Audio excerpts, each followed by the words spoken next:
Explore India with विकास में आपका एक बार फिर से स्वागत है। आज हम लद्दाख कैसे घूमने जाएं इस पर विस्तार से चर्चा करेंगे। लद्दाख एक बेहद खूबसूरत टूरिस्ट डेस्टिनेशन है। यह स्थान अधिकतर भारतीय पर्यटकों की सूची में शीर्ष स्थान पर रहता है। नीला आसमान, विशाल बंजर पहाड़, पहाड़ की चोटी पर बर्फ और झील का साफ सुथरा नीला पानी, ये सब ऐसी चीजें हैं जो आपको केवल लद्दाख में ही देखने को मिलेंगी। एडवेंचर के शौकीन लोगों के लिए तो लद्दाख किसी जन्नत से कम नहीं है। यदि आपने लद्दाख घूमने का प्लान बनाया है तो आपके मन में सबसे पहला सवाल यह उत्पन्न होता है कि लद्दाख किस समय घूमने जाना चाहिए। तो इसका जवाब यह है कि अप्रैल से जून के बीच का समय लद्दाख की यात्रा के लिए सबसे अच्छा समय माना जाता है। अप्रैल से जून के बीच पर्यटकों के लिए लद्दाख के सभी रास्ते खुले रहते हैं, आकाश साफ रहता है तथा इस दौरान लद्दाख की सुंदरता अपने चरम पर होती है। लद्दाख में अप्रैल से जून के बीच तापमान लगभग 15 डिग्री सेल्सियस से 30 डिग्री सेल्सियस के बीच रहता है, जबकि जुलाई से सितंबर तक तापमान 3 डिग्री सेल्सियस से 17 डिग्री सेल्सियस के बीच तथा अक्टूबर से मार्च के दौरान तापमान 0 डिग्री सेल्सियस से 15 डिग्री सेल्सियस के बीच रहता है तथा जुलाई से मार्च के महीनों में लद्दाख के बहुत सारे रास्ते बर्फ तथा बारिश के कारण बंद रहते हैं। इसलिए हमारी आपको सलाह है कि आप लद्दाख घूमने का प्लान केवल अप्रैल से जून के बीच ही बनाइएगा। आपने यह तो तय कर लिया कि आपको लद्दाख कब जाना है। अब आपके सामने दूसरा सवाल यह उत्पन्न होता है कि लद्दाख कैसे पहुंचे। तो इसका जवाब यह है कि लद्दाख जाने के लिए हवाई जहाज, ट्रेन और बस आदि के कई विकल्प उपलब्ध हैं। आप अपनी सुविधा के अनुसार किसी भी साधन से लद्दाख पहुंच सकते हैं।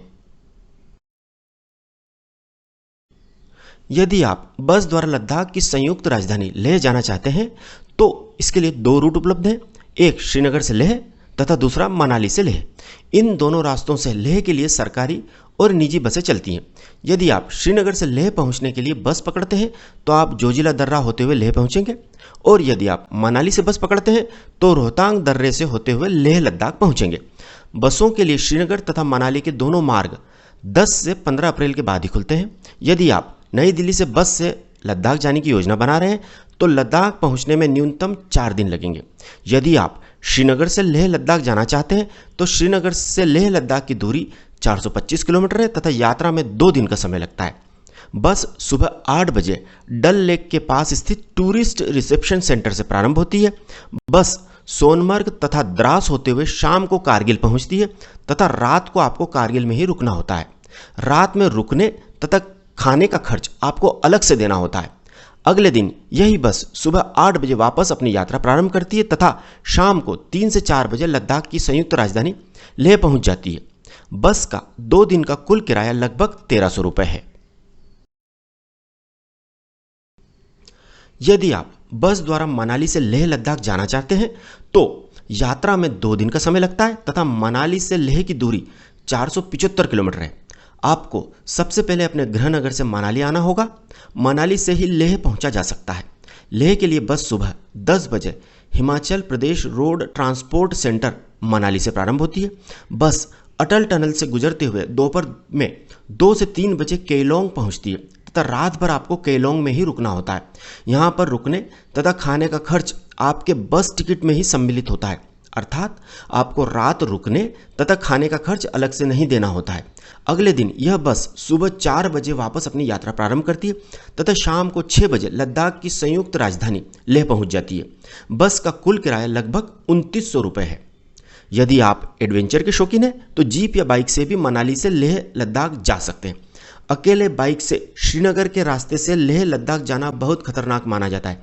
यदि आप बाइक या जीप से ही लेह लद्दाख जाना चाहते हैं तो हमारी आपको सलाह है कि आप मनाली से ही लेह लद्दाख की यात्रा कीजिएगा।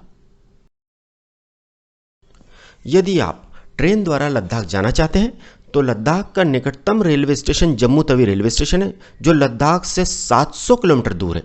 इस रेलवे स्टेशन पर दिल्ली, कोलकाता, मुंबई और अन्य कई महत्वपूर्ण स्थानों से ट्रेनें आती हैं। जम्मू तवी रेलवे स्टेशन से आप बस या टैक्सी द्वारा पहले श्रीनगर तथा वहां से लद्दाख पहुंच सकते हैं। बस द्वारा जम्मू से लद्दाख तक पहुंचने में कम से कम 3 दिन लगेंगे। यदि आपके साथ छोटे बच्चे या बुजुर्ग लोग हैं तो भूलकर भी इस तरीके से लद्दाख मत जाइएगा, क्योंकि लद्दाख पहुंचने का यह सबसे असुविधाजनक तरीका है। अब हम एरोप्लेन से लद्दाख कैसे पहुंचे इस पर चर्चा करते हैं। गौरतलब है कि लद्दाख की राजधानी लेह में एयरपोर्ट स्थित है, जिसका नाम कुशोक बकुला रिम्पोचे एयरपोर्ट है। एयर इंडिया, इंडिगो और स्पाइस जेट जैसी एयरलाइंस की नई दिल्ली, मुंबई, बेंगलोर, हैदराबाद, अहमदाबाद आदि कई बड़े शहरों से कई फ्लाइट्स लेह आती हैं। नई दिल्ली से लेह तक हवाई मार्ग से पहुंचने में केवल 1.5 घंटे का समय लगता है। दिल्ली से लेह लद्दाख तक पहुंचने का यह सबसे अच्छा तथा सबसे सस्ता विकल्प है। फ्लाइट का किराया भी लगभग 3,000 रुपये ही है। यदि आप अपने परिवार के साथ लेह लद्दाख घूमने जाना चाहते हैं तो हमारी आपको सलाह है कि आप फ्लाइट से ही लेह लद्दाख जाइएगा, क्योंकि इससे समय तथा पैसों की बहुत बचत होगी।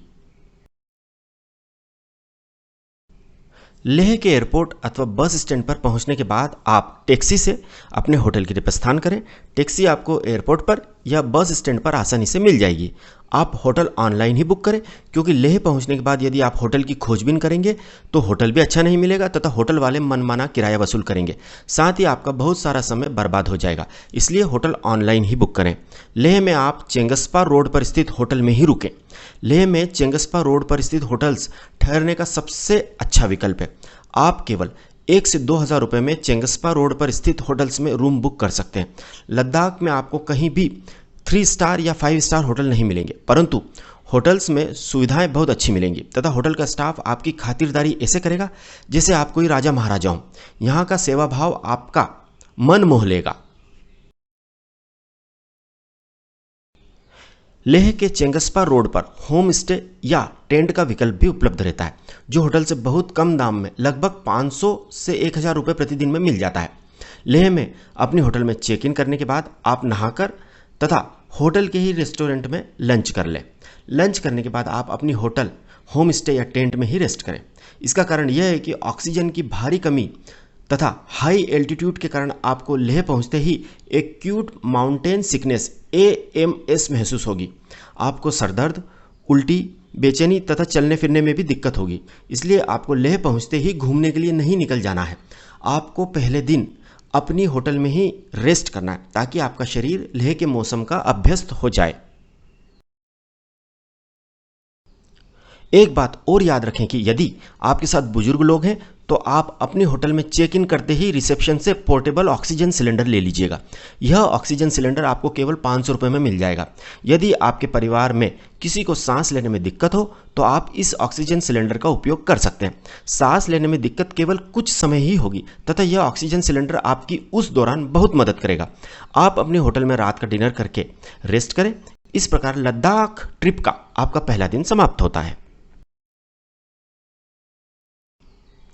अगले दिन अर्थात दूसरे दिन आप सुबह उठकर फ्रेश होकर तथा नहाकर अपने होटल में ब्रेकफास्ट करें।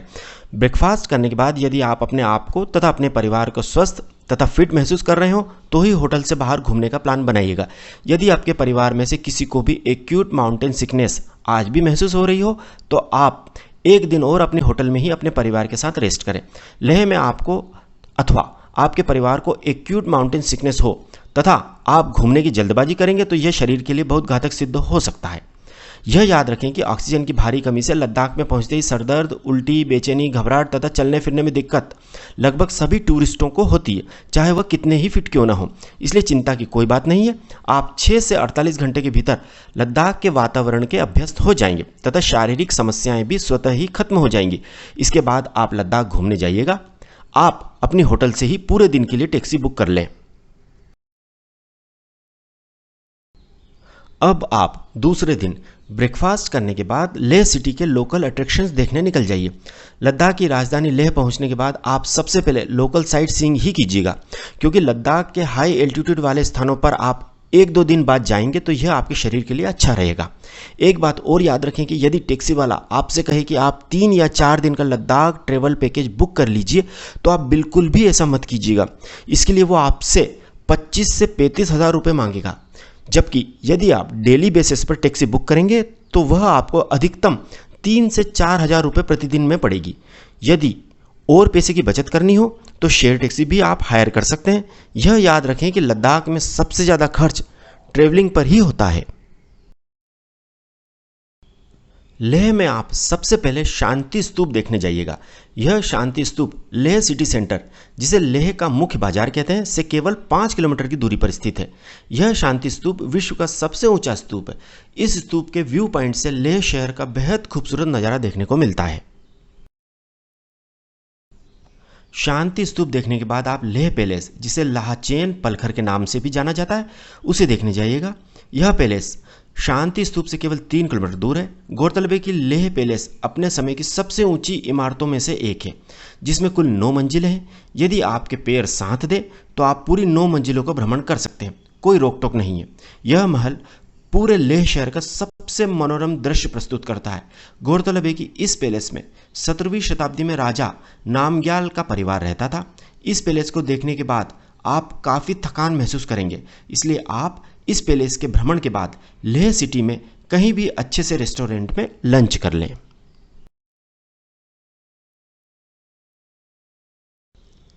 इसके बाद आप शे पैलेस तथा शे मोनेस्ट्री देखने जाइएगा, जो कि लेह से 19 किलोमीटर दूर है। शे पैलेस को लाचेन पालजीगॉन के नाम से भी जाना जाता है। इस महल का उपयोग लद्दाख के राजाओं द्वारा गर्मियों के मौसम में रहने के लिए किया जाता था। इसके बाद आप लेह लौटते समय लेह से केवल 4 किलोमीटर दूर स्थित hall of fame war memorial देखने जाइएगा।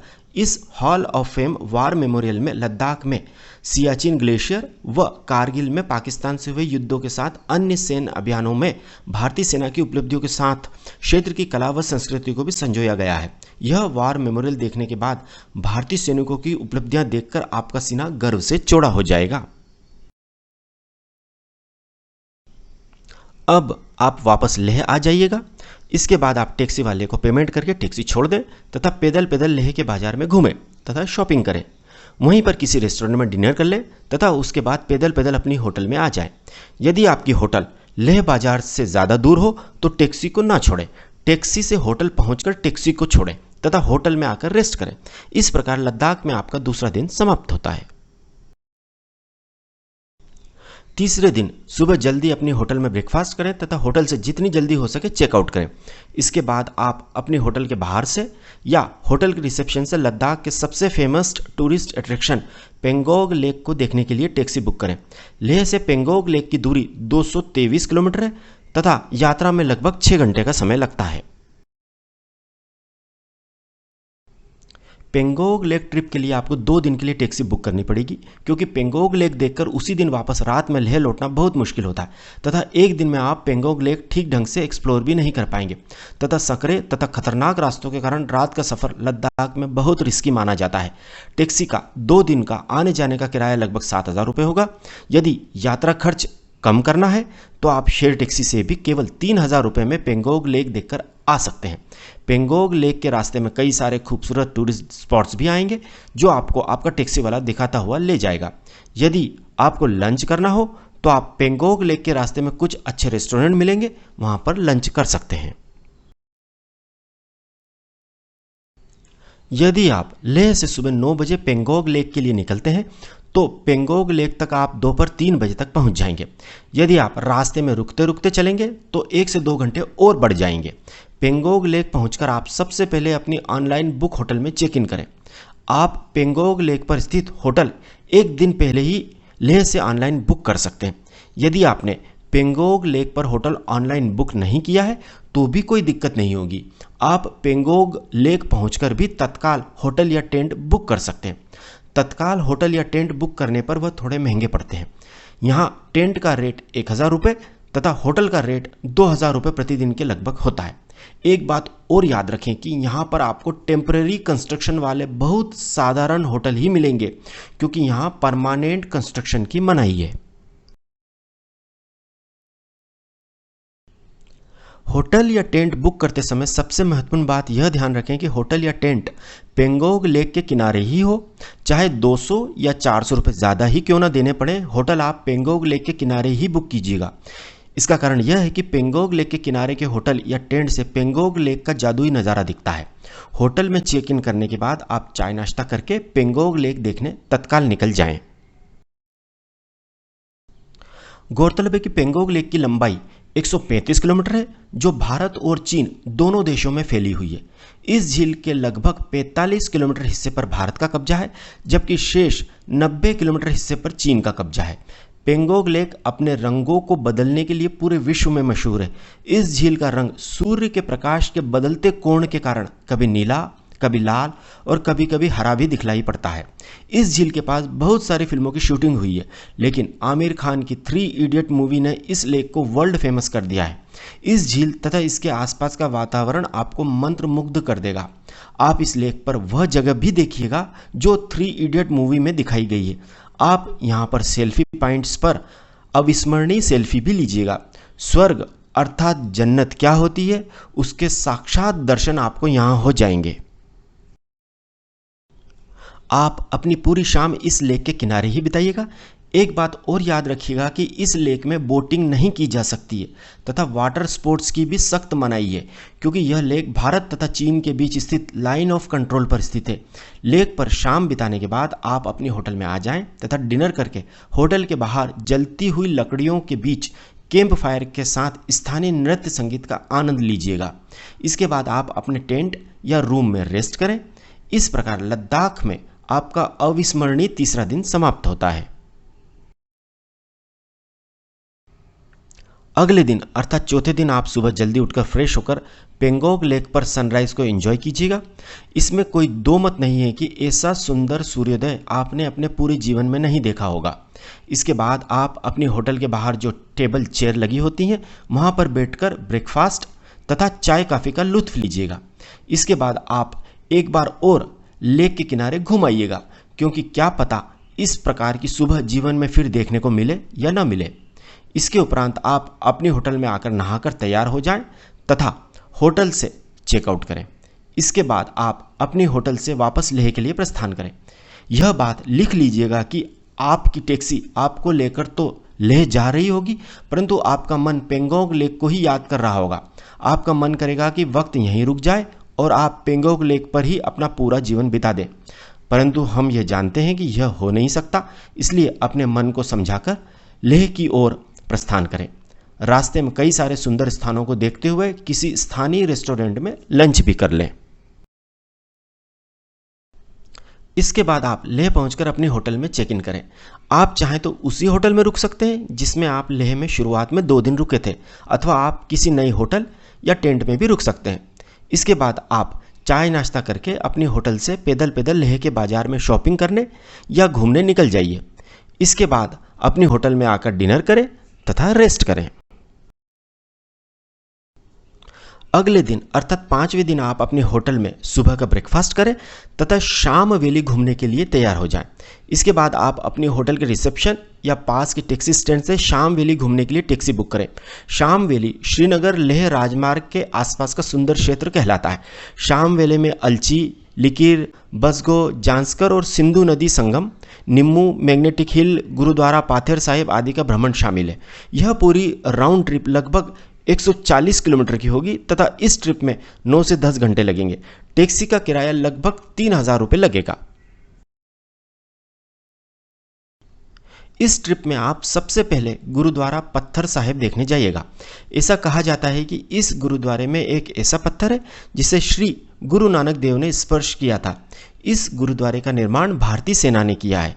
यह गुरुद्वारा लेह से लगभग 22 किलोमीटर दूर है।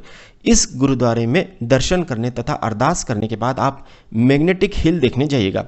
यह मैग्नेटिक हिल पत्थर साहिब गुरुद्वारे से केवल 8 किलोमीटर तथा लेह से इसकी दूरी लगभग 30 किलोमीटर है। मैग्नेटिक हिल समुद्र स्तर से लगभग 14,000 फीट की ऊंचाई पर स्थित है। उल्लेखनीय है कि मैग्नेटिक हिल को ग्रेविटी हिल भी कहा जाता है, जहां पर वाहन गुरुत्वाकर्षण बल अर्थात ग्रेविटेशनल फोर्स की वजह से अपने आप न्यूट्रल गियर में भी पहाड़ी की तरफ ऊपर बढ़ते जाते हैं। मैग्नेटिक हिल में ऑप्टिकल भ्रम के कारण हमें ऐसा लगता है कि हमारी गाड़ी न्यूट्रल गियर में पहाड़ी पर चढ़ रही है। लद्दाख जाने वाला हर पर्यटक इस मैग्नेटिक हिल के जादुई फिनोमिना को देखने जरूर जाता है। आपकी गाड़ी का ड्राइवर भी इस जादुई घटना को आपकी आंखों के सामने करके दिखाएगा। मैग्नेटिक हिल देखने के बाद आप थोड़ा आगे जांस्कर नदी तथा सिंधु नदी के संगम को देखिएगा, जहां पर आप रुककर सुंदर सेल्फी भी ले सकते हैं। इसके बाद आप बासगो पैलेस तथा बासगो मोनेस्ट्री देखने जाइएगा। बासगो पैलेस मिट्टी का बना होने से वर्तमान में कई जगह से टूट फूट गया है, परंतु फिर भी इस महल की सुंदरता का कोई जवाब नहीं है। बासगो पैलेस तथा बासगो मोनेस्ट्री लेह से 40 किलोमीटर तथा जांसगर नदी तथा सिंधु नदी के संगम से केवल 4 से 5 किलोमीटर दूर है। बासगो पैलेस तथा बासगो मोनेस्ट्री देखने के बाद आप लिकीर मोनेस्ट्री देखने जाइएगा। लिकीर मोनेस्ट्री बहुत ही सुंदर तथा भव्य मोनेस्ट्री है। लिकीर मोनेस्ट्री लेह से 52 किलोमीटर दूर स्थित है तथा बासगो पैलेस तथा बासगो मोनेस्ट्री से केवल 12 किलोमीटर दूर है। लिकीर मोनेस्ट्री देखने के बाद इस मोनेस्ट्री के पास ही कई अच्छे रेस्टोरेंट है, वहां आप लंच कर लें। लिकीर मोनेस्ट्री देखने तथा लंच करने के बाद आप आलची गांव में स्थित आलची मोनेस्ट्री तथा टेम्पल कॉम्प्लेक्स, जिसे संयुक्त रूप से आलची गोम्पा कहते हैं, देखने जाइएगा। आलची गोम्पा लेह से 70 किलोमीटर दूर है तथा बासगो पैलेस तथा बासगो मोनेस्ट्री से लगभग 18 किलोमीटर दूर है। आलची गोम्पा बहुत विस्तृत क्षेत्र में फैला हुआ है। एक बात और याद रखें कि आलची मोनेस्ट्री द्वारा समत्सक कैंप भी संचालित है, जहां आप चाहें तो रात भर स्टे भी कर सकते हैं। कई सारे टूरिस्ट समत्सक कैंप में रात रुकते हैं तथा अगले दिन लेह के लिए प्रस्थान करते हैं। समत्सक कैंप का भोजन भी बहुत स्वादिष्ट तथा हेल्दी होता है। यहाँ पर आपको स्थानीय भोजन भी चखने को मिलेगा। आलची गुम्पा देखने के बाद आप लेह के लिए प्रस्थान करें। आप यदि बीच में कहीं नहीं रुकते हैं तो 2 से ढाई घंटे में वापस लेह पहुँच जाएंगे। इसके बाद आप अपने होटल में जाकर डिनर करें तथा रेस्ट करें। अगले दिन अर्थात छठे दिन आप सुबह जल्दी से ब्रेकफास्ट कर लें तथा होटल के रिसेप्शन से या पास के टैक्सी स्टैंड से दिन भर के लिए लगभग 3000 रुपये में टैक्सी बुक करके दुनिया के सबसे ऊंचे मोटरेबल रोड खारदुला पास से होते हुए नुब्रा वैली देखने जाइएगा। दुनिया के सबसे ऊंचे मोटरेबल रोड खारदुला पास में आपको बर्फ भी देखने को मिलेगी। खारदुला पास में कई किलोमीटर तक आपको रोड के चारों ओर सफ़ेद बर्फ ही बर्फ दिखाई देगी। आप यहाँ कुछ देर रुककर प्रकृति की सुंदरता का आनंद भी ले सकते हैं। खारदुला पास से होते हुए आप नुब्रा वैली में सबसे पहले हुंडर सेंट डुइंस देखने जाइएगा। हुंडर सेंट डुइंस खारदुला पास से 86 किलोमीटर दूर है। हुंडर सेंट डुइंस डिस्किट गांव से लगभग 10 किलोमीटर दूर है। हुंडर सेंट डुइंस में सफ़ेद रेत के पहाड़ जो ऊंचाई पर बर्फ से ढके होते हैं तथा नीचे नुब्रा तथा शोक नदी का संगम है, वह आपको देखने को मिलेगा। इस स्थान को ठंडा रेगिस्तान भी कहा जाता है। आप यहाँ पर 2 कुबड़ वाले ऊँटों की सवारी का आनंद ले सकते हैं। ये ऊँट आपको रेत के सफ़ेद मैदानों तथा कुछ दूर तक पहाड़ों पर भी घुमा के लाएंगे। यहाँ पर आपको एक सुंदर तथा अद्भुत नज़ारा देखने को मिलेगा। देखते ही देखते सफ़ेद रेत पहाड़ों से फिसलकर मैदान में आ जाएगी तथा थोड़ी ही देर में हवा के साथ वापस पहाड़ों पर चली जाएगी। यह क्रम दिन भर सतत चलता रहता है। यहाँ पर आप अपनी आंखों को रेत की आंधी से बचाने के लिए चश्मे का प्रयोग अवश्य करें, क्योंकि यहाँ दिन भर थोड़ी थोड़ी देर में रेत की आंधियाँ चलती रहती हैं। हुंडर सेंट डुइंस में आप 500 रुपये में 1 घंटे ऊंट पर बैठकर हुंडर सेंट डुइंस क्षेत्र का भ्रमण कर सकते हैं। यह रेट प्रति व्यक्ति का होता है। हुंडर सेंट डुइंस देखने के बाद आपको 10 किलोमीटर दूर डिस्किट गांव वापस आना होता है। डिस्किट गांव के चौराहे पर ही आपको एक साफ सुथरा रेस्टोरेंट मिलेगा, जहां आप केवल 100 रुपये प्रति व्यक्ति के रेट से भरपेट लंच कर सकते हैं। लंच में आपको स्थानीय सब्जियों के साथ पनीर की टेस्टी सब्जी भी मिलेगी। हमारी आपको सलाह है कि आप लंच यहीं कीजिएगा, क्योंकि रास्ते में आपको कहीं भी इतना अच्छा तथा इतना रीजनेबल रेट वाला रेस्टोरेंट नहीं मिलेगा। लंच करने के बाद आप डिस्किट गांव में ही एक बहुत फेमस मोनेस्ट्री है, उसे देखने जाइएगा। इस डिस्किट नामक मोनेस्ट्री में सैकड़ों बौद्ध भिक्षु निवास करते हैं, जो विश्व के अलग अलग देशों से आए हुए होते हैं। डिस्किट मोनेस्ट्री में गौतम बुद्ध की 106 फीट ऊंची प्रतिमा है। यदि आप चाहें तो डिस्किट मोनेस्ट्री के रेस्ट हाउस तथा कैंप में नॉमिनल चार्ज देकर रात भर रुक भी सकते हैं। यह स्थान लद्दाख में पेंगोंग झील के बाद दूसरा सबसे खूबसूरत स्थान है। इस जगह से आपका वापस जाने का मन ही नहीं करेगा, क्योंकि आपने टैक्सी एक दिन के लिए ही बुक की है, इसलिए आपको वापस लेह लौटना ही होगा। डिस्किट मोनेस्ट्री देखने के बाद आप वापस लेह के लिए प्रस्थान करें। लेह पहुंचने के बाद आप अपने होटल में जाकर डिनर करें तथा रेस्ट करें।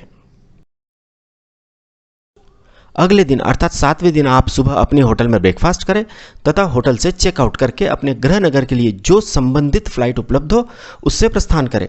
हालांकि लेह से मनाली तथा मनाली से दिल्ली के लिए बस सेवा भी उपलब्ध है, परंतु वह आपको फ्लाइट से भी ज़्यादा महंगी पड़ेगी तथा घर तक पहुंचने में आपको 3 दिन लग जाएंगे। इसलिए आप फ्लाइट से ही वापस दिल्ली तक या अपने शहर तक जाइएगा। ऐसा नहीं है कि लद्दाख में घूमने के लिए और जगह नहीं है। यदि आपके पास एक दिन और एक्स्ट्रा हो तो आप कारगिल भी देखने जा सकते हैं।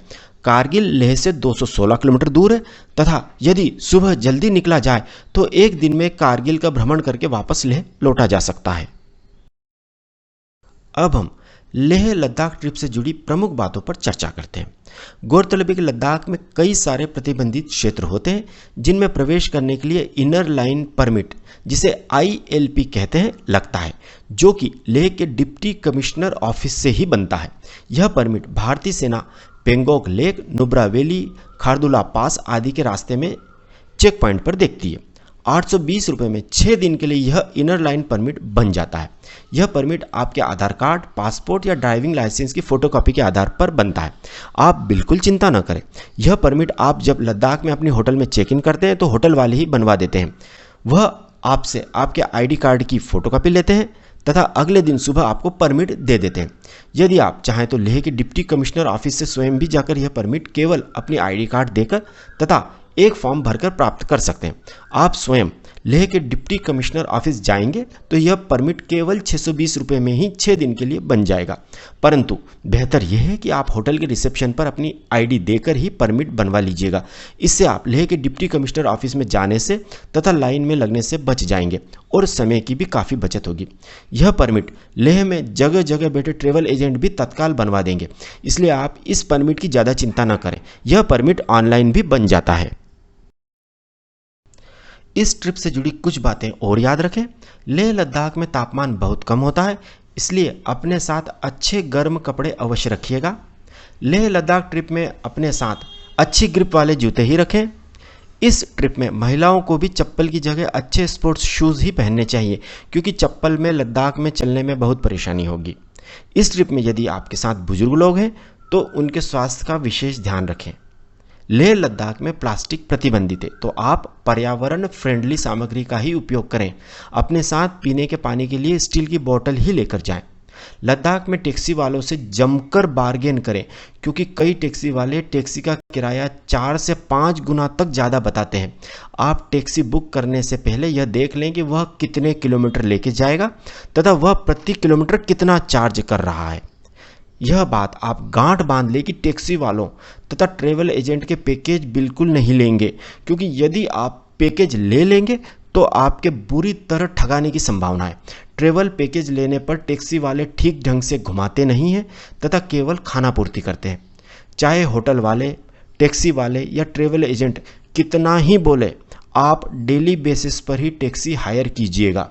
केवल पेंगोंग लेक के लिए ही 2 दिन की टैक्सी किराए पर लीजिएगा, बाकी प्रतिदिन टैक्सी डेली बेसिस पर ही लीजिएगा, अन्यथा लेह के टैक्सी वाले तथा ट्रेवल एजेंट आपके पॉकेट में बड़ा सा होल कर देंगे। अब हम 7 दिन की इस लेह लद्दाख ट्रिप के अधिकतम कुल खर्च की बात करते हैं। 4 लोगों का आने जाने का फ्लाइट का कुल किराया लगभग 20,000 रुपये। 4 लोगों का 7 दिन का टैक्सी का कुल किराया लगभग 18,000 रुपये। 4 लोगों का 7 दिन का होटल का किराया 10,000 रुपये। 4 लोगों का 7 दिन का भोजन का खर्च 8,000 रुपये। 4 लोगों का 7 दिन का साइट सीइंग तथा एक्टिविटी का खर्च 3,000 रुपये। 4 लोगों का लद्दाख में 7 दिन का अधिकतम कुल खर्च 59,000 रुपीज़। इसे हम 4 से डिवाइड करते हैं तो प्रति व्यक्ति कुल खर्च 14,750 रुपये आएगा। इस प्रकार आप केवल 14,750 रुपये में शानदार तरीके से टैक्सी तथा फ्लाइट को शामिल करते हुए लद्दाख घूम सकते हैं। यदि आप टैक्सी की जगह शेयर टैक्सी का इस्तेमाल करते हैं तो यात्रा खर्च बहुत कम हो जाएगा। तो अब इंतज़ार मत कीजिए, जल्दी ही लद्दाख घूमने का प्लान बनाइएगा। यदि आपको हमारी जानकारी सही तथा उपयोगी लगी हो तो प्लीज़ हमारे चैनल एक्सप्लोर इंडिया विद विकास अर्थात ट्रेवल एंड एक्सप्लोर को सब्सक्राइब ज़रूर कीजिएगा। Thank you.